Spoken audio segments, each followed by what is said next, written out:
एकच आहे.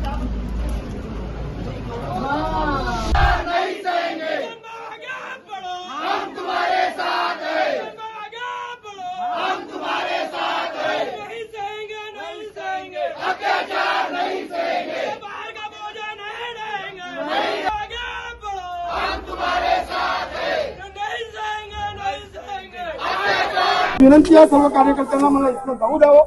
मी माझ्या माननीय मुख्यमंत्र्यांची बैठक आहे, त्या बैठकीत जे काही होईल आल्यानंतर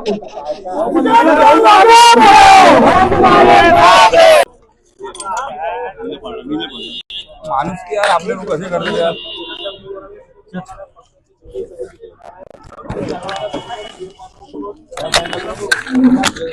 म्हणणार आहे त्याच्यात बाकी सगळ्या कार्यकर्त्यांच्या भावना, दोन्ही भागातील अभ्यंगनगर आणि त्या भागातील कार्यकर्त्यांच्या भावना, हजारीपाटच्या कार्यकर्त्यांच्या भावना हे सीएम साहेबांना सांगणार आहे. आज जे झालेल्या सगळ्या गोष्टी, कार्यकर्त्यांचं मत सगळं सीएम साहेबांसोबत बोलून मग यामध्ये सीएम मुख्यमंत्री साहेबच याच्यात शेवटचा निर्णय देणार आहे. इतका आक्रोश उभे आहे, कशी तुम्ही हे सगळी भावना समजून सांगणार आहे का? कुठल्याही परिस्थितीत जर दुसरा उमेदवार दिला तर आम्ही मतदान करू देणार नाही, असंही जे आहे ते म्हणत नाही. असं काही हे नाही. या भावना आज ठीक आहे, शेवटचे दिवस आहे, भावना तीव्र आहे, पण हे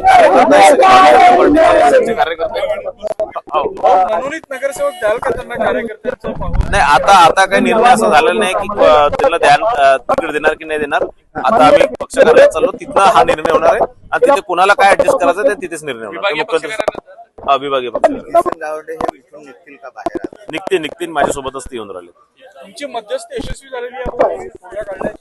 तोडगा आता निघणाऱ्या कार्यालयात जाऊन नाही ठीक आहे, निघणार. आता आम्ही कार्यालयात जाऊन या मधल्या मार्गातच आम्ही चर्चा करणार. नक्कीच आपल्या सोबत आहे परिणयजी भाऊ. संकट